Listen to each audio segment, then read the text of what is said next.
Defining slope. So you have more tools in Revit how you can define slope for the floors.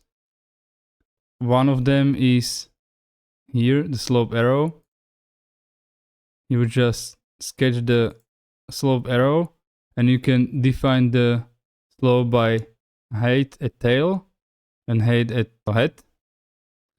Let's say that here I would have 0 and here I would have 500. So I know that at the tail I have 0, at the head I have 500, and this would define me the slope. So let's go to the view, the section. You see that here I have 0 and here at the end I have 500, so this made the slope.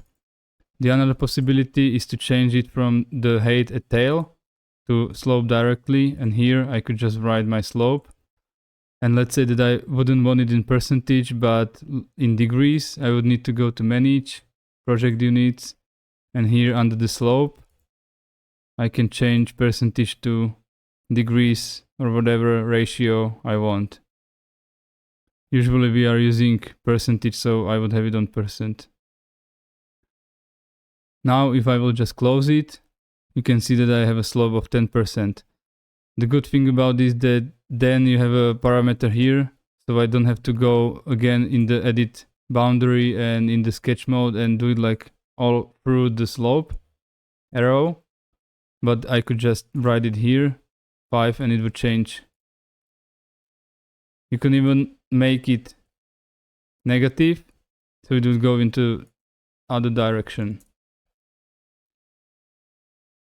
There are some situations when it is better to use the slope arrow, and one of them is that imagine that this slope wouldn't be perpendicular to the edge of the floor, but it would be sloping like this. Now it's better to use the slope arrow because with other methods you cannot actually do it well. Or if the slope is diagonal like this, you can see that it's sloping in this way. Or if you know, like on the specific points, let's say here and here I have 2 points which I know will define my slope for the whole floor. Then I can use the slope arrow and I would say that at the tail it would be 0, at the head it would be 500, and this would create the slope for the whole floor.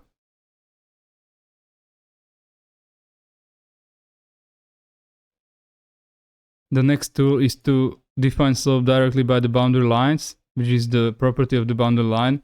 If I would select it, I could check here, define slope, and now I can define a slope, let's say 10%, and you can see that it is sloping this direction. Here, this little mark will indicate which of the boundary lines is used to define slope. And with the floors, it works like this, that if I'm defining my slope, the positive value here, 10%, will going downward when it is a floor. You can see that this is the level and it's going downward. Whereas with the roofs, if I do the same thing, that I have a roof here and I have also 10% on the boundary line, but the positive in the roofs is actually sloping it upwards and not downwards.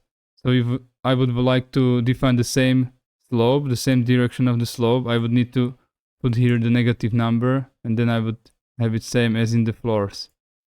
So this is one thing to take a look at or to think about when defining slope by the boundary lines.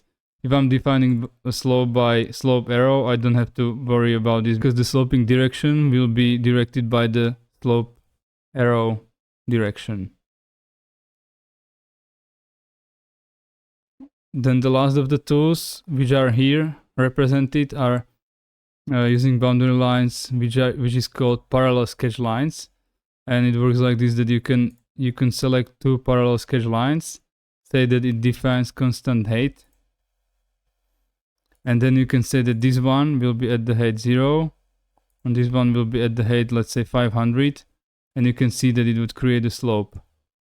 Basically, what it does is that here on the beginning boundary I have 0, here at the end boundary line I have 500. So it's practically the same as using the slope arrow. Me personally, I never use this, but I have seen it being used. And then if you have the graphic like this, you wouldn't be surprised at what it means. So you know that it's used to define slopes.